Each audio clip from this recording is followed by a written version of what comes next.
Halo pemirsa Cokro TV, ini masih rame nih soal pengeroyokan dan pembacokan sejumlah mahasiswa Katolik yang melakukan doa rosario ya. Dan ini menurut saya sesuatu yang menunjukkan bahwa isu intoleransi itu masih sering terjadi ya di Indonesia ya. Dan saya bersama Bung Ade Armando. Selamat datang Bang Ade. Terima kasih udah Bang diajak Ade, ngobrol. Bang Ade ini kan kita tahu Ketua Pergerakan Indonesia untuk Semua, yang memang concern utamanya itu adalah soal intoleransi ya. Dan kemarin PIS bikin pernyataan pers ya, langsung begitu kejadian, langsung bikin press release ya tentang video ya, video mengutuk kejadian yang menimpa teman-teman Katolik di Pamulang itu. Unpam ya, Universitas Pamulang, tapi kejadiannya kan di Setu Babakan ya. Oh iya, kalau nggak salah di kos-kosannya. Nah, Bang, gimana Bang Ade melihat ini? Kenapa seperti ini terjadi terus? Ya, penting bahwa Anda mengingatkan bahwa ini bukan hal yang baru terjadi ya. Ini berulang-ulang terjadi. Sehingga tidak berlebihan bagi kita untuk mengatakan bahwa ini menjadi sebuah semacam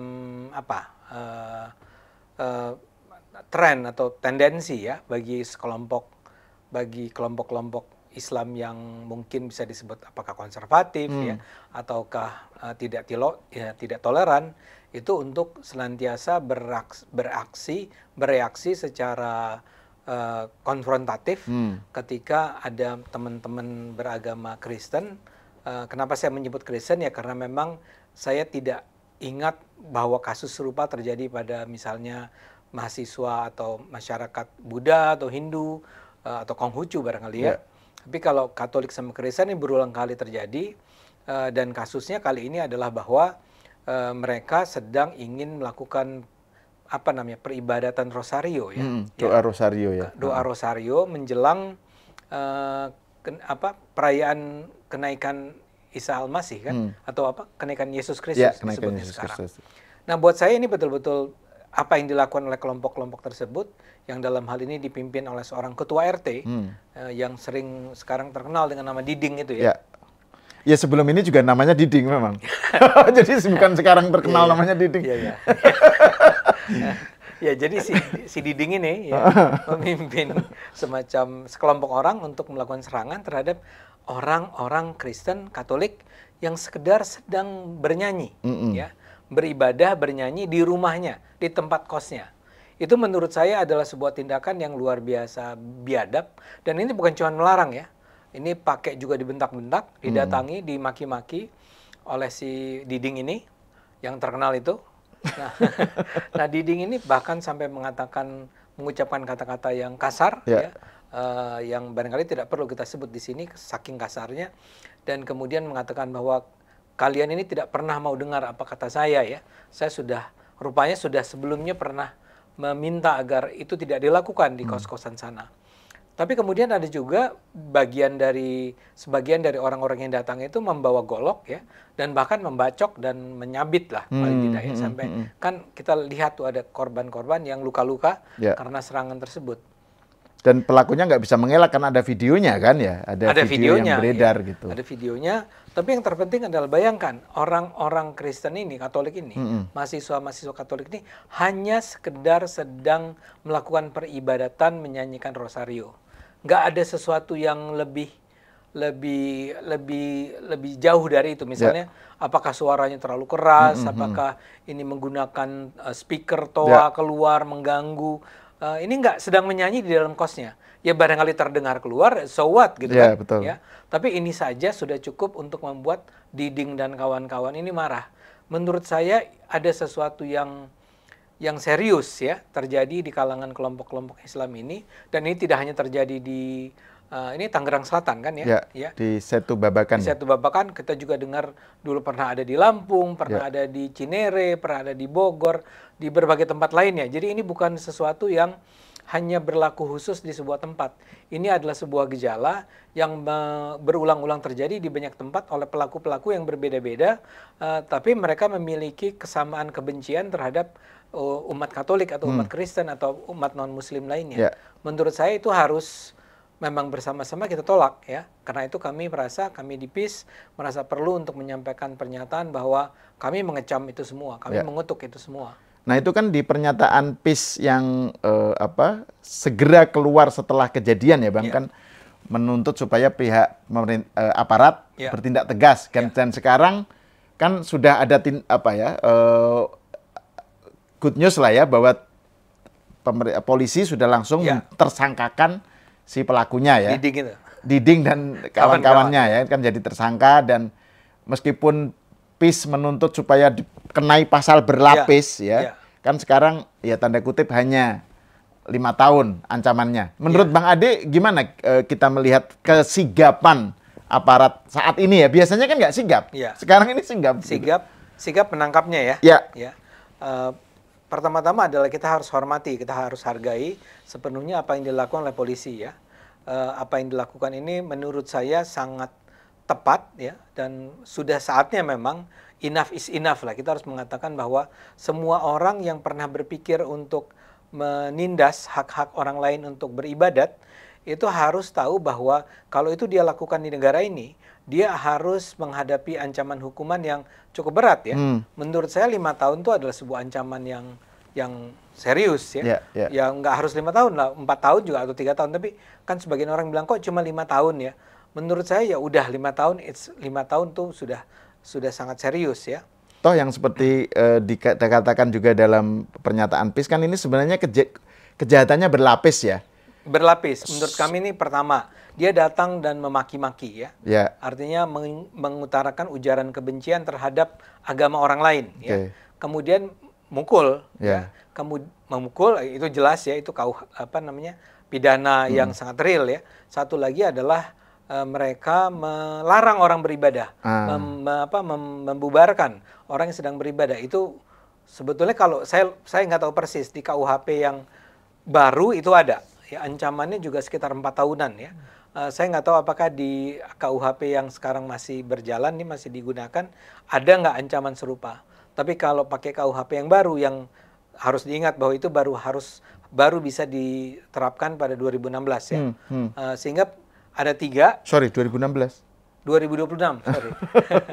2026. Jadi ada 3, tapi yang 1 itu memang mungkin baru diterapkan pada 2026. Tapi yang 2 jelas menyebarkan ujaran kebencian. Kedua adalah melukai ya. Pakai senjata tajam kan ya. Senjata tajam. Dan mungkin kalau tidak ada orang yang menahannya bisa lebih serius dari apa yang sudah terjadi. Nah, saya pikir itu memang harus cukup serius. Nah, apakah 5 tahun itu cukup serius? Buat saya sih pribadi, paling tidak orang tahu bahwa kalau Anda melakukan itu terhadap hak-hak orang lain untuk beribadat, Anda terancam untuk terkena hukuman dengan cara sebesar itu. Ya semoga aja tidak berakhir dengan matre. Biasanya kan, nah itu kan minta maaf. Kekecewaan para netizen itu kan biasanya kan ada kasus, diramekan, terus dikasih ancaman pidana gitu ya. Nanti berakhir damai gitu. Damai tanda kutip ya. Restoratif justice kan? Iya, itu yang kemudian bikin orang jadi ini bisa terulang lagi gitu, Bang. Bisa terulang lagi dan memang terbukti terulang lagi. Karena artinya gini, kasus-kasusnya sudah berulang kali terdengar. Ya kasus misalnya paling gampang Cilegon gitu ya. Terus atau yang di Lampung gitu ya. Itu kan real terjadi ya. Tapi kemudian barangkali karena para pelakunya tidak memperoleh sanksi yang cukup berat gitu ya. Orang akan mengatakan bahwa ya setiap kali saya melihat bahwa ada orang-orang Kristen beribadat begitu ya, saya punya hak untuk melarang mereka melakukannya ya. Nah, apalagi karena argumen mereka itu, argumen si Diding itu adalah bahwa kenapa kamu beribadat di sini? Ya? Di kos-kosan, di rumah kamu, gitu di rumah ya. Kenapa nggak di gereja aja di gereja, gitu ya? Nah, itu kan sebetulnya sebuah pernyataan yang sangat tidak masuk akal. Bagaimana mungkin orang harus beribadat hanya di rumah ibadah, ya? Sekarang oleh orang yang katakan aja dari kalangan Islam, ya. Yang dia juga tahu bahwa orang Islam sering banget ibadah di rumah gitu loh. 5 kali sehari. Iya, itu kan biasa banget. Biasa banget. Jadi ibadah di rumah itu bukan hanya sholat loh Bang, Ya. Acara tahlilan, pengajian macam-macam. tahlilan, Itu kan khitanan, acara segala macam. keagamaan. Acara keagamaan Di rumah dan gitu loh. Juga ramai. Iya, Juga benar. ramai, suaranya keluar. Kalau orang ya misalnya mengaji rame-rame itu kan hampir pasti itu tidak mungkin dicegah suaranya sampai orang luar tidak mendengar. Nah, orang Islam itu bahkan kita diminta untuk azan kita itu jangan sampai menggunakan speaker sehingga mengganggu orang-orang di sekitar kita saja. Sebagian dari orang-orang Islam sudah menolak. Iya, ya, betul. seolah-olah hak beribadah kita dibatasi. Nah, sekarang kita balikkan ke kasus Pamulang ini. Mereka pertama hanya beberapa orang, kalau tidak salah, tidak sampai 15 ya. Dan ya Anda tahulah bernyanyinya orang-orang Kristen Katolik itu kan bernyanyi beneran gitu ya. Saya tidak ingin terlalu Ya itu berdoa lah konteksnya kan. Berdoa Betul, dan ya. bernyanyi ya. Dan itu pasti tidak pakai speaker, tidak pakai toa seperti saya katakan tadi. Bagaimana mungkin itu adalah sebuah alasan bagi si Diding dan kawan-kawan untuk mengusir mereka dan untuk beribadat di gereja ya. Itu menurut saya pasti ada motif, saya duga lah ya, ada motivasi lain lah, ada sesuatu yang mengganggu Diding ini ya. Nah, tapi gini Bang, saya membaca juga di berita ya, yang saya tangkap di X ya, bukan ditangkap lah ya, yang saya kan selalu ngamati gitu. Nah, itu ada berita bahwa sebelum atau setelah ketegasan polisi tadi itu kan ada pernyataan dari Kemenak. Nah, ini juga perlu kita bicarakan ini. Kemenak Tangsel minta supaya ini masalahnya bukan soal ibadahnya tapi lokasinya. Kenapa enggak? Jadi malah justru mereka itu disarankan untuk cari tempat lain. Kenapa? Terus, nah itu karena bagi dia itu kayak sesuatu yang disalahkan tuh si korban gitu loh. Jadi dicarikan tempat lain dan ini adalah pelanggaran soal etika sosial gitu. Jadi ini Kemenak itu juga Tangsel lebih ya. Kemenak Tangsel ya, itu punya cara pandang yang sama dengan Diding itu, Diding CS gitu loh, kesannya. Kayak justru malah ini kok malah mereka disalahkan gitu loh. Sudah dipukulin, disalahkan pula. Bedanya gitu. cuma Diding dan kawan-kawan tuh preman lah gitu. Iya, betul. Kalau kementerian ini mungkin lebih kementerian. Iya, dan kita tahu pun kalau sikapnya Gus Yakut kan tegas untuk hal-hal semacam Menteri ini. Ya? Iya, tapi kok Kemenak Tangsel malah justru seakan-akan memaklumi gitu loh. Iya. Nah, Bung Sahal, ini kan juga kita lihat dalam banyak kasus lainnya ya. Misalnya begini, saya ingat sekali kasus Gereja Yasmin Bogor, ya, GKI Yasmin Bogor. Itu ceritanya kan adalah umat GKI itu membangun gereja ya. Semua sudah selesai, udah dapat IMB, udah dapat support dari masyarakat setempat semula ya. Tapi kemudian belakangan diprotes. Ya, entah oleh siapa. Ya mungkin ada yang support, tapi ada juga yang tidak support. Yang support itu sudah memenuhi, kalau nggak salah kan berapa 60 tanda tangan ya kalau nggak salah kan, itu sudah mereka peroleh. Tapi ada juga yang protes. Ya. Nah akhirnya tapi yang menang tuh yang protes. Memang akhirnya pihak pimpinan daerah Bogor itu berhasil mencarikan lokasi lain. Ya. Tapi kan artinya begini, di tempat asli yang sebetulnya sah itu karena ada yang protes, mereka terpaksa pindah. Ya. Padahal pembangunan sudah dimulai. Dan haknya lebih terjamin sebenarnya kan di tempat yang asli kan gitu. Karena yang di tempat yang baru ini kan sebuah lokasi yang disediakan oleh pemerintah daerah Bogor, dicarikan ya. Tapi kan indikasi bahwa pemerintah kok kalah gitu kalah. Ya. Kenapa harus mengikuti, menerima gugatan dari orang-orang yang tidak toleran ini, ya. Dan ini kan sebetulnya tidak adil karena kemudian pihak yang mengelola atau yang mendirikan gereja di Yasmin itu aslinya merasa bahwa we are being treated unfairly, ya. Karena gue sudah menjalankan semua kewajiban yang harus saya laksanakan, tapi kemudian kalian meminta kami untuk pindah ke nggak jauh-jauh amat, ya. Tapi bukan, that's not the point. Mereka bilang bahwa, ya kenapa harus kami pindah? Kenapa kami yang harus pindah? Nah, kembali ke cerita Pamulang. Saya bukan mahasiswa Universitas Pamulang. Pamulang di mana tadi? Di Situ Babakan. Situ Babakan. Kejadiannya di Situ Babakan. Ya, ini, tapi sama-sama Tangsel sih. Iya, iya. Tapi anak Unpam lah ya. Anak Unpam ya. Ini. Dia melakukan kesalahan atau tidak? Mereka melakukan kesalahan atau tidak? Itu pertanyaan pertama. Tidak. Ya. Jadi kenapa mereka harus pindah? Karena ada orang-orang di daerah tersebut yang merasa tidak nyaman. Kenapa mereka merasa tidak nyaman? Nggak ada. Nggak ada alasannya. Ini hanya karena kalian Kristen adalah minoritas, kami Islam adalah mayoritas. Ya. Dan dari yang mayoritas itu barangkali juga cuma sebagian yang keberatan. Mungkin orang-orang lain malah senang mendengar di tetangganya menyanyikan lagu-lagu rohani kan. Kita nggak pernah tahu ya. Dan lagi pula itu juga nggak penting. Yang penting adalah si teman-teman dari mahasiswa Universitas Pamulang ini sudah menjalankan kewajiban mereka dengan benar. Ya. Artinya mereka tidak melanggar hukum apapun. Kenapa menurut si Kemenak itu ada etika sosial yang terlanggar kalau si mahasiswa-mahasiswa ini masih melakukan rosario itu di tanah kos-kosannya itu, mereka, di kos-kosan iya. mereka. Di mana pelanggaran etik? Etik apa yang dilanggar di situ? Hanya karena mereka menyanyikan lagu-lagu itu yang menjelang ini kan kita besok ya, kenaikan Yesus Kristusnya kan besok. Ini kan nggak sepanjang tahun juga, betul, gitu ya.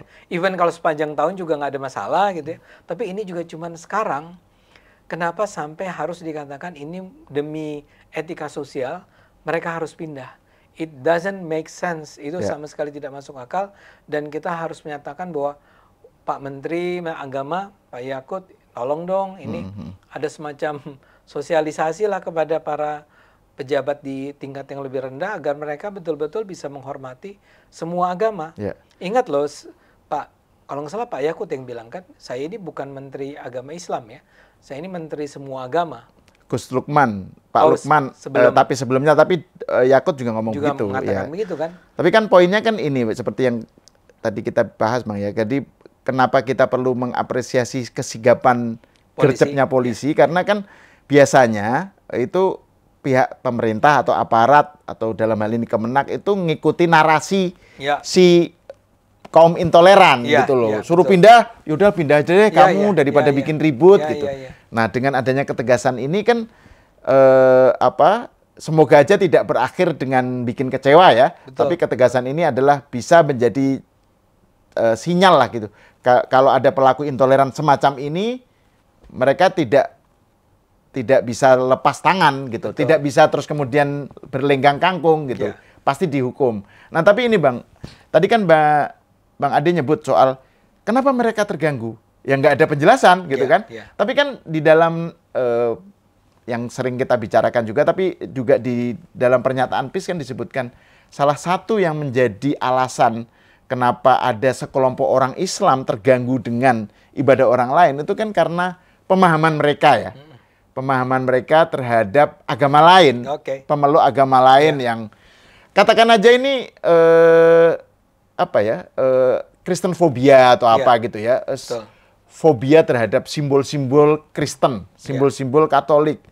Bahkan misalnya dulu kita tahu lah ada Ustadz Abdus Somad ngomong soal jin kafir, salib, ada soal salib itu ada jin kafir, terus Rizik Syihab juga bilang soal susternya siapa, bidannya siapa gitu kan, tentang Yesus. Itu kan artinya memang ada sesuatu, ada yang salah ini dengan dengan pengajaran keislaman di sebagian kalangan umat Islam Indonesia yang masih melihat agama lain, pemeluk agama lain itu sebagai ancaman, sebagai musuh, sebagai sesuatu yang fobia lah gitu. Sementara sebetulnya kan kalau kita, Anda adalah orang yang dari pesantren, Anda belajar di Universitas Islam kan, ya. Anda tentu bahkan dengan mudah akan bercerita tentang bagaimana Nabi Muhammad itu, nabinya orang Islam itu selalu mengingatkan kita umat Islam untuk menghormati orang-orang Kristen, dan jangan pernah lupa tentang cerita-cerita bagaimana umat Kristen itu membantu umat Islam ketika umat Islam sedang menghadapi pemusnahan ya, persekusi dia di Mekah ya. Di Mekah kan. Yang bantu malah justru Raja Ethiopia. Raja Ethiopia yang adalah beragama Nasrani ya, lah. Betul. Dan yang menarik itu Bang, itu cerita yang juga bagian dari situ ya. Jadi kan itu sebagian sahabat kan pindah oleh Nabi diminta untuk hijrah ke Habsyi ya, ke Ethiopia. Terus bagian dari sahabat itu masuk Kristen. Oh, oke. Terus ketika pulang kembali kan sudah aman gitu, balik lagi dia nggak pulang. Itu Nabi nggak ada masalah gitu loh. Sama sekali. Sudah silakan kalau mau Kristen. Nah, terus hal lain juga kan yang saya kira juga mungkin menunjukkan betapa tolerannya Nabi dan betapa tidak fobianya Nabi terhadap Kristen ya, terhadap agama lain adalah itu peristiwa delegasi Kristen Najran yang datang ke Madinah. Betul. Terus kemudian pengen debat dengan Nabi, debat teologi dengan Nabi di Masjid Nabawi, di Masjid Nabi. Terus pas waktunya misa, waktunya ibadah mereka mau misa di masjid itu. Diizinkan Nabi, situ aja di misa di situ. Para sahabat beberapa nggak boleh katanya. Jangan di sini katanya. Tapi Nabi ya udah biarin aja gitu. Itu artinya wong beribadah misa di masjid aja dibolehkan Nabi, ini kok orang berdoa rosario di kos-kosannya sendiri kok terganggu gitu loh. Iya. Ya, dan ya saya sih percaya betul dengan apa yang Anda ceritakan tadi, dan saya percaya betul kalau Nabi ini ada, dia akan mengatakan silahkan. Kalau masih hidup sekarang gitu ya. Masih hidup sekarang. Bukan kalau Nabi ini ada. Nah, cuma sekarang satu hal yang saya selalu tunggu dalam kasus-kasus semacam ini adalah sikap dari Majelis Ulama Indonesia. Betul. Dan karena selama ini setiap kali ada kasus-kasus pertikaian karena perbedaan agama semacam ini, kita hampir-hampir tidak pernah mendengar, koreksi saya kalau saya salah ya, tapi seingat saya, kita tidak pernah mendengar tuh MUI menyatakan apa. Padahal kan namanya juga Majelis Ulama, dia tidak punya sebuah otoritas hukum formal. Tapi kalau dia mengatakan sesuatu, ya misalnya saja dalam kasus ini dia seperti Nabi tadi ya, mengatakan kepada para pemeluk Kristen untuk silahkan beribadat saja di Masjid Nabawi ini, nggak apa-apa kok gitu ya. Nah, kalau saja Majelis Ulama juga menjadi pihak yang melakukan hal serupa dan mereka bilang silahkan ya, dan tolong wahai umat Islam, kami berharap jangan mengganggu hak-hak teman-teman saudara-saudara umat Kristen atau umat Buddha atau umat Hindu atau Konghucu atau siapapun untuk beribadat, karena mereka punya hak yang sama dengan umat Islam untuk berkomunikasi, memuja Tuhannya ya. Kalau saja keluar ya pernyataan semacam itu datang dari Majelis Ulama Indonesia, saya yakin ke depan apa yang Anda khawatirkan tadi ya, yang Anda mengatakan bahwa seolah-olah kok tidak ada efek jerah sih ya. Kok orang seperti tidak pernah belajar dari pengalaman-pengalaman sebelumnya sih. Kalau saja itu dilakukan, saya yakin akan terjadi tuh. Orang akan paling tidak saling mengingatkan, atau misalnya dengan mudah beginilah, bila itu terjadinya di lingkungan rumah saya ya. Saya bisa mengatakan ingat apa yang dikatakan oleh MUI. Jangan melakukan ini. Kalau sekarang kan saya cuma bisa bilang ingat apa yang dikatakan oleh Sahal kan. Bagi tetangga-tetangga saya barangkali siapa nggak punya legitimasi, ini kelembagaan gitu ya. Sementara kalau harusnya kan MUI ini untuk ini kan soal-soal yang mengoyak kebangsaan ya. Mengoyak persaudaraan Indonesia untuk semua gitu ya. Mengoyak peace lah gitu. Mungkin MUI akan lebih otoritatif di mata masyarakat dibandingkan Menteri Agama. Kalau Menteri Agama yang ngomong, ya menteri gitu kan.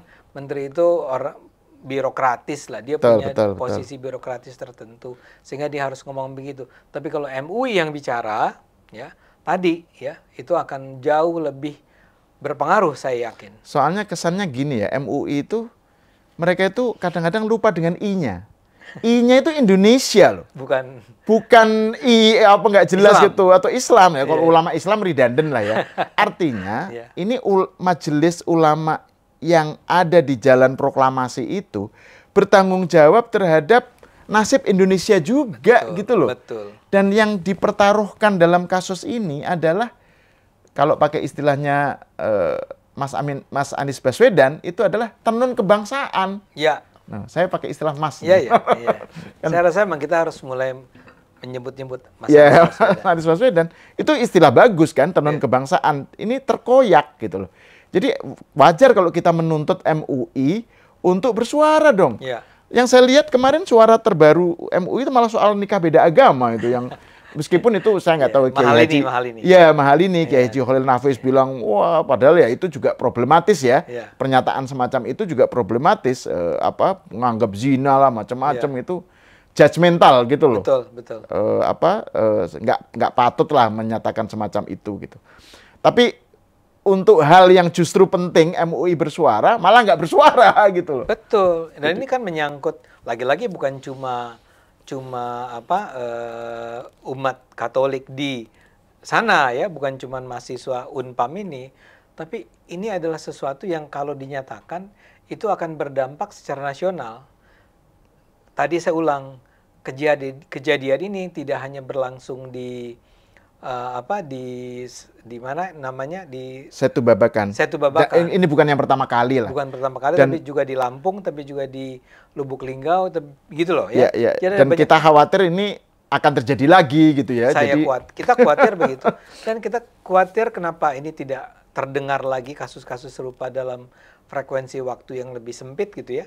Itu lebih karena orang akhirnya, teman-teman Kristen dan Katolik atau juga mungkin Buddha dan Hindu dan Konghucu itu memilih ya udahlah, kita sebaiknya menahan diri untuk melakukan ibadah. Bayangkan menahan diri untuk melakukan ibadah karena bisa menimbulkan reaksi yang tidak Nah, pantas. itu Bang, itu poin menarik itu. Karena kan juga ada nyinyiran ya, yang saya baca di X ya. Udahlah, minoritas tahu diri lah gitu. Jadi itu kayak semacam apa ya, bahwa mereka itu nggak usah menuntut haknya secara setara. Ya, Haknya sebagai warga negara secara setara, toh kalian minoritas gitu. Iya. Oh, kalian bisa beribadah, bisa tinggal di Indonesia aja udah beruntung, harus bersyukur. Ini kan narasi yang sebenarnya juga ya, orang Islam sendiri akan mengecamnya kalau itu terjadi terhadap mereka. Seperti contohnya misalnya di India. Kan fundamentalis Hindu melakukan persekusi terhadap minoritas Islam. Gitu loh, Ya. di sana gitu loh. Jadi itu kan kita kan sebagai orang Islam yang di Indonesia itu kesel gitu. Tapi kita melakukan, orang Islam bukan kita lah. Sebagian orang Islam melakukan hal yang sama Betul, gitu loh. betul. Terus tadi pakai argumen tahu diri lah gitu loh. Kalian tahu diri lah gitu. Itu kan kalau sebagai minoritas pasti ini banget gitu loh, ya. sedih banget kok bisa begitu gitu loh ininya. Iya. Nah itu menurut saya memang mungkin kita, Cokro, PIS, teman-teman lain di luar sana juga bisa tetap memandang MUI sebagai sebuah lembaga yang punya otoritas, ya. Bukan otoritas hukum formal, tapi otoritas dalam hal pendapatnya, ya. Karena memang diisi oleh banyak ulama atau kiai yang memiliki kemampuan atau pengetahuan yang cukup kan di sana. Nah kita bisa berharap, kita bisa mendorong ini karena kelihatannya masyarakat ini tidak kunjung belajar, ya. Apa yang terjadi ini untung rame dan untung ada video rekamannya. Betul. Video rekaman itu yang ketika si Pak RT marah-marah dan memaki-maki itu tersiar dengan luas kan. Ya. Begitu itu terjadi, kalau nggak salah tadi malamnya, itu paginya tuh sudah menyebar luas, ya. Kemudian wawancara dengan korban-korban yang terkena tusukan, ada juga orang Islam loh yang kena, yang ketika dia berusaha melerai, Betul, betul. dia berusaha membantu saudara-saudara Kristennya itu, tapi dia juga kena, ya.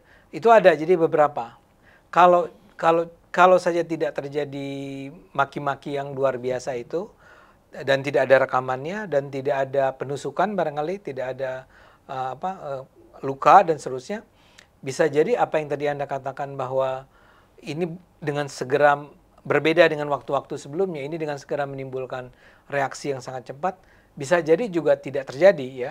Dalam arti barangkali akan responsnya lebih lambat kalau saja tidak terjadi sesuatu yang luar biasa seperti yang viral ya. Yang viral tidak ini. ada viral itu. Jadi polisi juga cepat Ya. gitu ya bertindak. Kan orang bilang no viral no justice. Ya, ya. Ini kembali terbukti.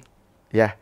Oke, ya semoga aja kita ke depan ini ya tidak terjadi lagi lah gitu. Ya, dan kita bisa meminta teman-teman penonton semua yuk sama-sama yuk kita juga ajarin teman-teman kita, saudara-saudara kita nggak boleh orang rekan-rekan Kristen, Katolik, Hindu, Buddha, ya bahkan sebetulnya yang Konghucu, ada Konghucu, ada apa namanya penghayat kepercayaan ya, dan bahkan juga agnostik dan seterusnya, itu adalah saudara-saudara kita di Indonesia sebangsa yang harus kita cintai, kita jaga, kita harus beri ruang yang sama dengan diri kita dalam hal misalnya beribadat.